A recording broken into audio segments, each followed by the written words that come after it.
Guys, welcome back to my channel and the inside of my 8&8 Blue IS200.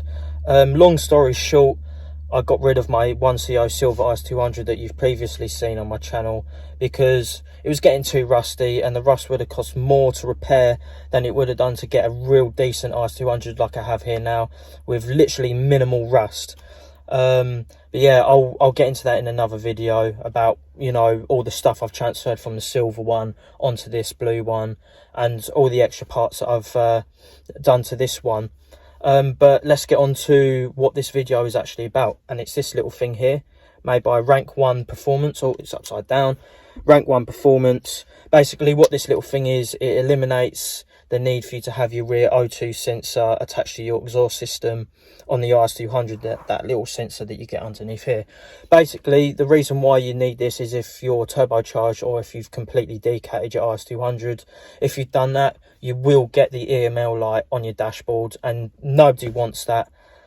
Some people are fine with having it on there, but I definitely not. It winds me up. I'd rather know if there is an issue with my car and it will come up rather than having it already up on there and not knowing the difference unless I hear the engine knocking, which no one definitely wants to be hearing. But let's get on to installing this little thing. So I'm now in the back of my IS200, and to start this off you need to push your passenger side seat as far forward as you can get it, and then what you want to do is come under here, and as you can see here you've got this little plastic air vent trim thing, so you want to get that little tug, pull that out, and then if you come under here you've got these two plugs here, which is for your rear O2 sensor that goes underneath your carpet and goes outside of your car.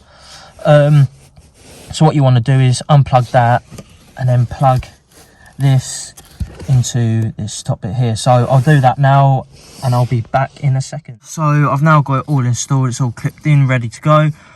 So you can either have it out laying here and then tuck that in there like that, so that's out the way, or you can do the same, tuck that in there nice and tucked away, then get this little trim bit and stick it back in the slot. There we are. I think that's in the right way. If not, who cares? And then what you want to do is go and turn your car on. So what you want to then do is turn your car on, and your engine light should be gone and you're all good to go.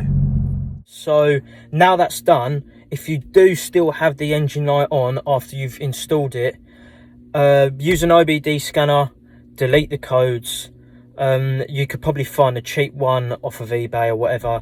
That will do. You don't have to have a massively expensive one. If you do, that's fine. Use whatever OBD scanner you want. Scan it, delete the codes, go for a drive, see if it comes on. If it comes on again, it could potentially be a different sensor that's causing the issue. But at least then you have that one down there that you don't have to worry about no more.